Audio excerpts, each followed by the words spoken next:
जय हिंद। स्वागत है आपका अपने यूट्यूब चैनल द कनपुरा क्लासेस में। आज हम लोग इंग्लिश ग्रामर का बेसिक शुरू करने वाले हैं। ठीक है, बेसिक से फिर धीरे धीरे एडवांस की ओर बढ़ेंगे। ठीक है, तो आज हम लोग इंग्लिश ग्रामर के फर्स्ट चैप्टर द सेंटेंस को शुरू करने वाले हैं। द सेंटेंस चैप्टर पढ़ने से पहले इसके जो बेसिक टर्म्स हैं वो आपको समझाते हैं।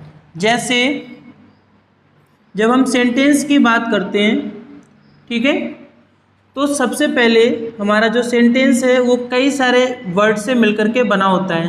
जो वर्ड्स होते हैं वो अल्फ़ाबेट से मिलकर के बने होते हैं। ठीक है, तो इंग्लिश में अल्फ़ाबेट्स कितने होते हैं? 26, जो कि A to Z होते हैं। ठीक है, ये जो अल्फ़ाबेट्स हैं जब आप इनको एक सीक्वेंस में अरेंज करते हो तो बन जाता है वर्ड्स। क्या बन जाता है? वर्ड्स। ठीक है, फॉर एग्जाम्पल जैसे मैंने राइट किया FATHER। ठीक है, यहाँ पर मैंने बहुत से अल्फ़ाबेट्स जैसे FATHER को टेक किया। ठीक है, और इनको मैंने एक सीक्वेंस में लगा दिया तो ये क्या बन गया? एक वर्ड, जिस फादर राइट है। ठीक है, फादर एक अपने आप में वर्ड है क्योंकि इससे पता चलता है कि हम एक पिता के बारे में बात कर रहे हैं। क्लियर है? तो ये हमारा बन जाता है वर्ड। तो आपने देखा कि अल्फ़ाबेट से मिलकर के क्या बनता है? वर्ड्स।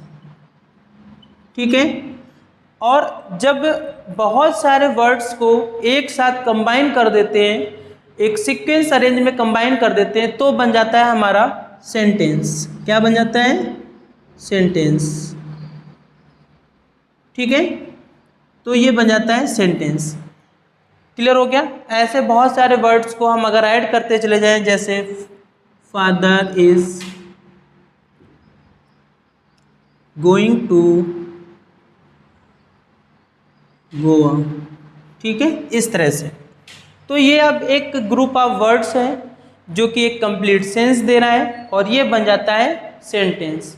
तो आपने देखा कि सेंटेंस की बेसिक यूनिट क्या होती है? अल्फ़ाबेट्स। ठीक है, अल्फ़ाबेट्स पहले होते हैं और इसके बाद आता है वर्ड्स, फिर वर्ड्स के बाद बनता है सेंटेंस।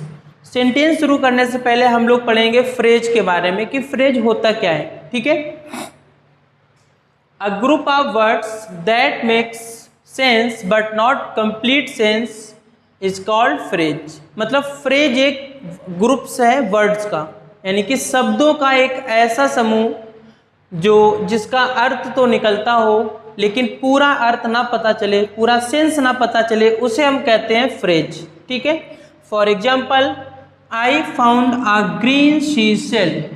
वैसे तो आई फाउंड अ ग्रीन शीशेल एक कंप्लीट सेंटेंस राइट है। ठीक है, क्या राइट है? Complete sentence. लेकिन जो मैंने अंडरलाइन कर रखा है अ ग्रीन सीसेल, ये अपने आप में इनकम्प्लीट है। मैंने कहा अ ग्रीन सीसेल तो ये बात तो पता चल गई कि मैं ग्रीन सीसेल के बारे में बात कर रहा हूँ, लेकिन उसके बारे में आगे क्या बताया इसकी जानकारी यहाँ पर नहीं मिलती है, जिस वजह से ये बन जाता है फ्रेज। तो अंडरलाइन वर्ड अ ग्रीन सीसेल एक फ्रेज है और आई से लेकर के लास्ट तक ये पूरा सेंटेंस बन जाता है। ठीक है, तो आपने देखा कि फ्रेज क्या है? ग्रुप ऑफ वर्ड्स जो सेंस तो देता है लेकिन इनकम्प्लीट। ठीक है, उसे कहते हैं फ्रेज। क्लियर हो गया? इसका पूरा एक चैप्टर होता है जिसे हम नेक्स्ट वीडियो में बताएंगे। अब हम बात कर लेते हैं clause. A clause is a group of words that forms part of a sentence and has a subject and a finite verb.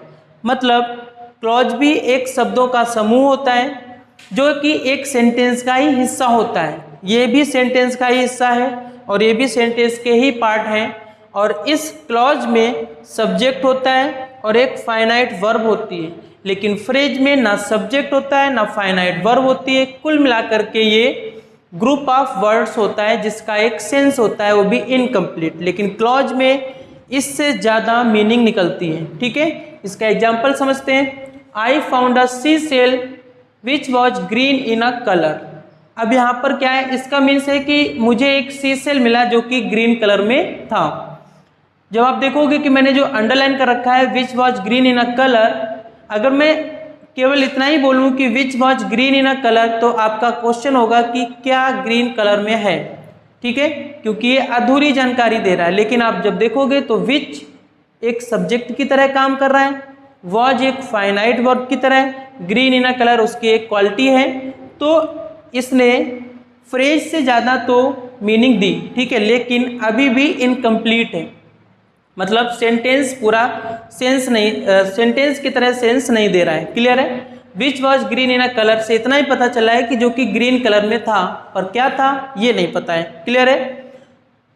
तो ये इसका एग्जाम्पल हो जाता है। फ्रेज के बाद क्लॉज, क्लॉज का भी एक पूरा चैप्टर है, ठीक है, जिसे हम आगे बताएंगे। अब बात कर लेते हैं सेंटेंस की। A sentence is a group of words that makes complete sense. शब्दों का एक ऐसा समूह जिसका पूर्ण अर्थ निकलता हो, उसे हम सेंटेंस कहते हैं। क्या कहते हैं? सेंटेंस। अब जो सेंटेंस होता है इन दोनों से कंप्लीट मीनिंग देता है। क्लियर है? Example, they are making a vanilla cake at the moment. Vanilla cake at the moment, इसका मतलब है कि वो लोग इस समय वनीला केक बना रहे हैं, जो कि एक पूरी बात है और हमें पूरा इसका अर्थ भी समझ में आ रहा है। क्लियर है? यहाँ तक समझ में आया? अब इसके बाद काइंड्स ऑफ सेंटेंस की बात कर लेते हैं। तो there are four kinds of sentence sentence. Clear है? फर्स्ट होता है डिक्लेरेटिव सेंटेंस, इसी को आप अजर्टिव सेंटेंस भी बोलते हैं। इसी का एक और नेम होता है स्टेटमेंट भी कहते हैं, क्योंकि इसमें स्टेटमेंट का पता चलता है। क्लियर है? सेकेंड हमारा होता है इंटेरोगेटिव सेंटेंस, जिसमें क्वेश्चन वर्ड्स के बारे में पता चलता है, क्वेश्चन पूछा जाता है। इम्परेटिव सेंटेंस, ये ऐसे सेंटेंस होते हैं जिनमें हमें ऑर्डर, रिक्वेस्ट, कमांड का पता चलता है। एक्सक्लेमेटरी सेंटेंस, ये ऐसे सेंटेंस होते हैं जो हमारे हार्ट से अचानक से उठने वाली फीलिंग्स को डिस्क्राइब करते हैं। क्लियर है? तो ये इसके 4 काइंड्स होते हैं, जिन पर हम डिस्कस करेंगे नेक्स्ट वीडियो में। तब तक के लिए जय हिंद।